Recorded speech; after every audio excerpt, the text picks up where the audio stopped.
Hey guys, welcome back to For the Grunt. So we're going to quickly go over and expound upon, essentially in a part 2 from the first video, the USMC Gen 3 plate carrier setup for HELO raids. What we're doing essentially is breaking down all the peripheries and all the stuff on the peripherals that are like worn on the body, in the pockets, that are not actually in the kit, and also take everything out of the kit so you guys can see what's in it. This is mainly for the conventional dudes that are in a helicopter company, a HELO company. There are some things that can transfer over if you're in a mechanized, motorized, or boat company.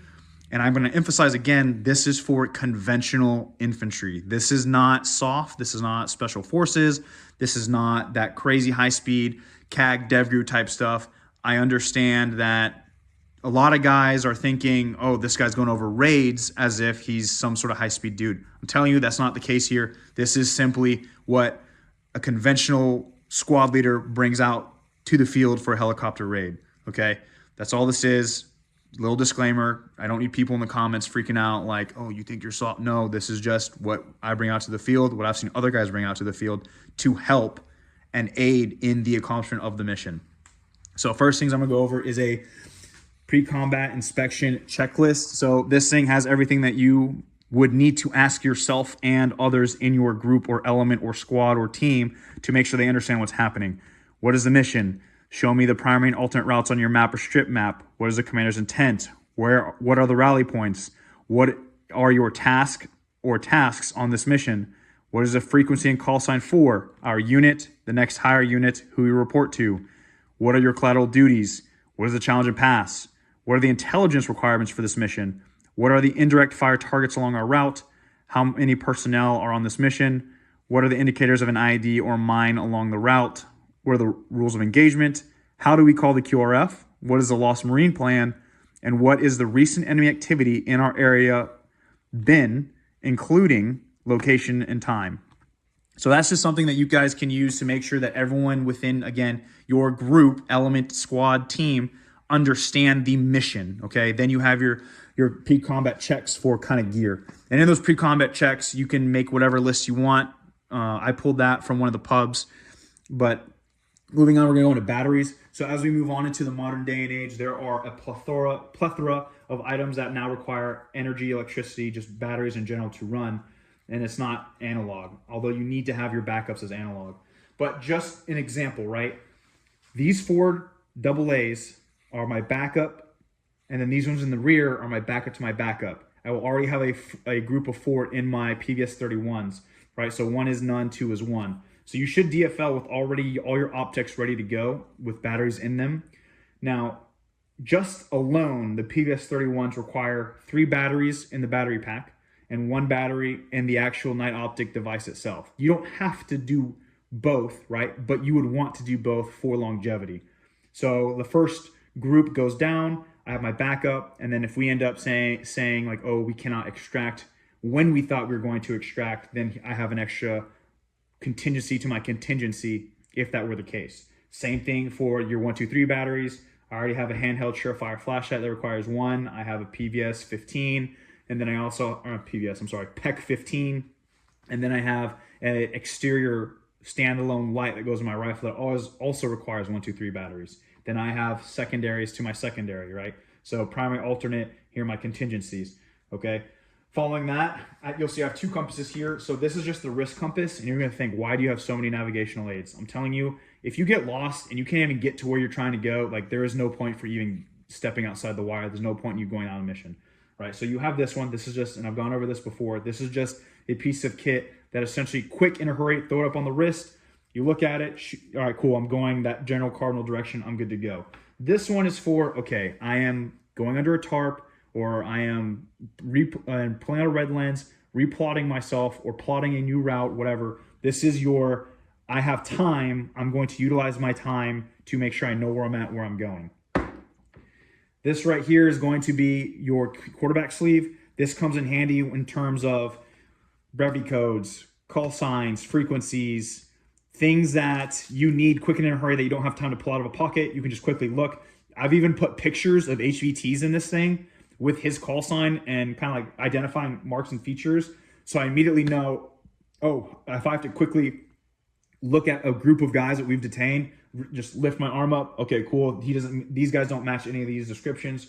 You can make small GRGs. Like this can go to whatever your imagination is. Like I already have a GRG in here, things of that nature. Obviously, if you were to get captured or God forbid, or something were to happen where you have to get rid of this quick, you need to eat whatever's in here. Paper, you need to eat it. You can't burn it. Don't have time to burn. You don't have time to bury. Eat whatever's in here.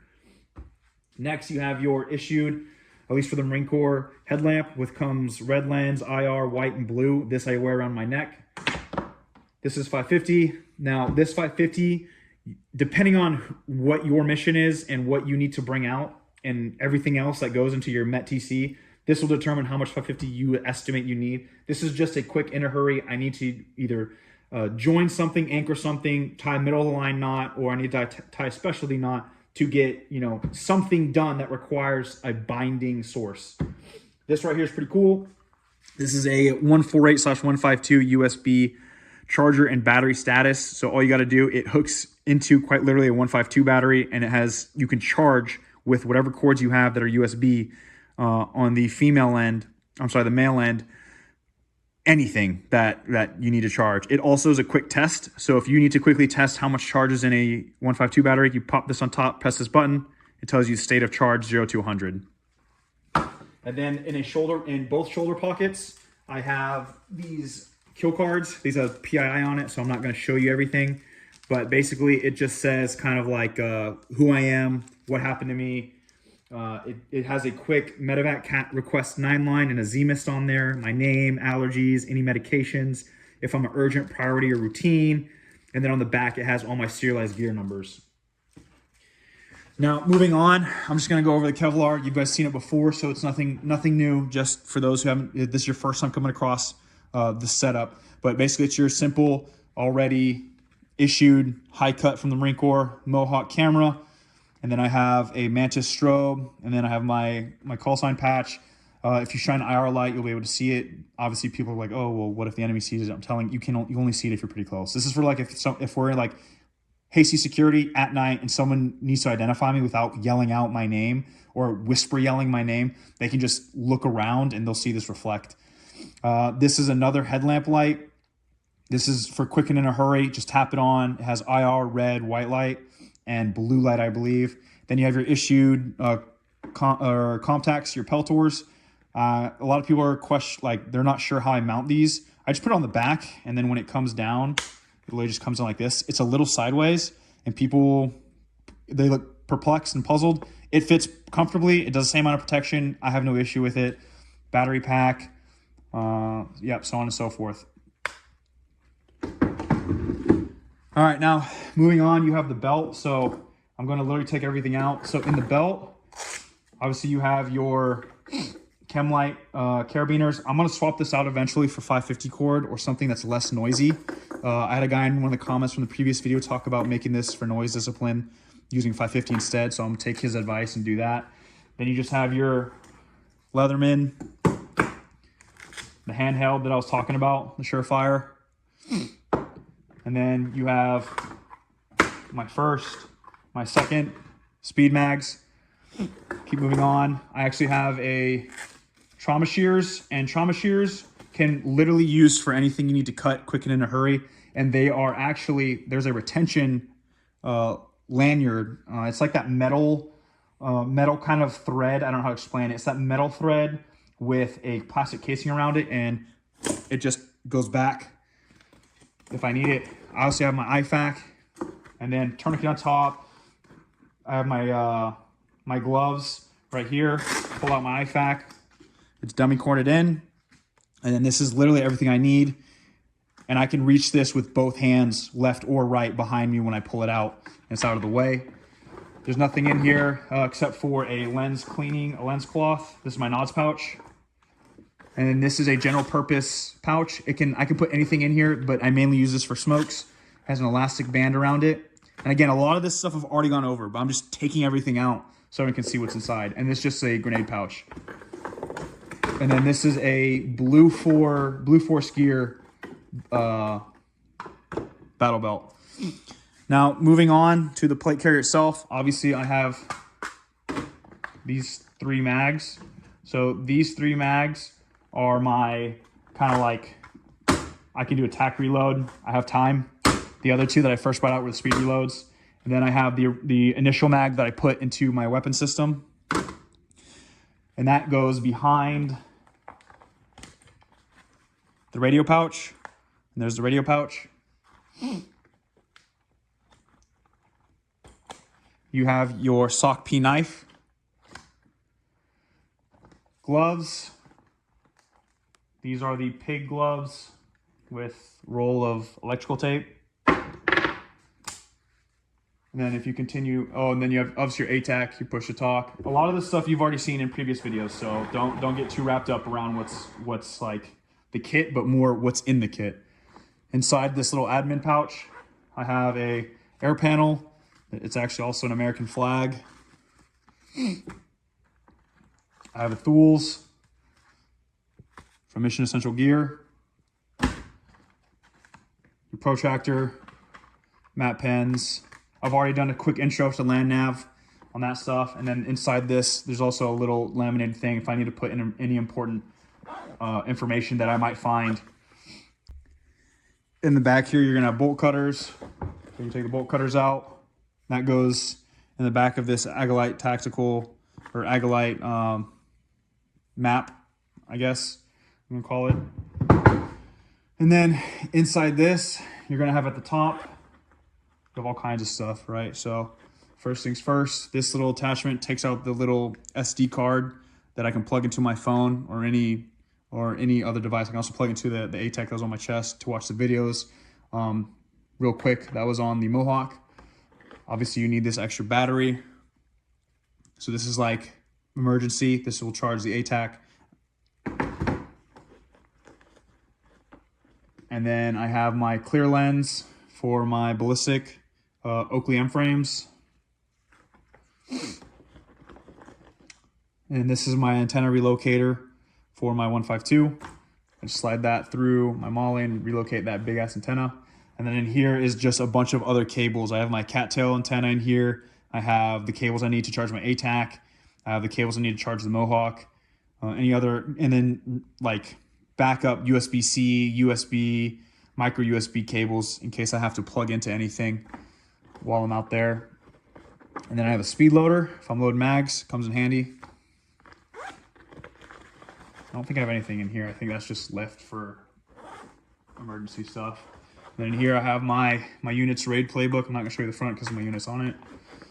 What else is in here? Oh, and then my weapons cleaning gear. And then obviously my camelback is in here. And then if I continue to rotate, you see I have a tourniquet and upside down grenade pouch. So yeah, that in a nutshell, and I'll just go ahead and orient this down again. It's not that much. I weighed this. The kit alone with the bolt cutters is only 25 pounds. Obviously you add in full magazines, you load in, you put full magazines, you put the actual like radios, the extra battery for the radios, anything extra, then yeah, it'll kind of, I think it'll add up to maybe 39, almost 40 pounds. And then I'm roughly like I vary from 240 to 250. So it's pretty heavy. So I would recommend obviously slimming down. That's what I'm trying to do, but that's pretty much it. There's not much to it. Keep it light, keep it simple, nothing too crazy. Anything extra that I need to carry, I'll throw it into here. And then this backpack is one of the reasons why I got it, was just simply for the ability to carry. You can actually put a full rifle in here, which is actually pretty crazy. You can put a full rifle in here. You can put your Kevlar in here. This beaver tail comes in handy. You can adjust these straps, which is what I did. That's pretty much it. If there's any other questions, comments, or concerns, please throw them down there. Obviously, there's other stuff that goes into this, but this is just mission essential to me personally, individually, what I carry out on the raid. So that's all I got.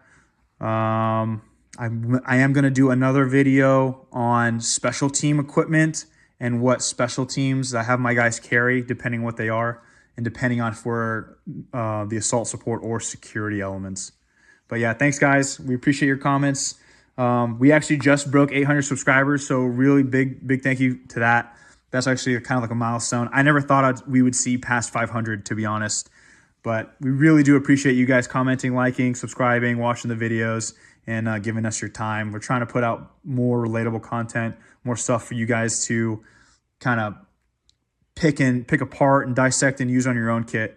But yeah, that's all I got time for today. I'll see you guys in the next one.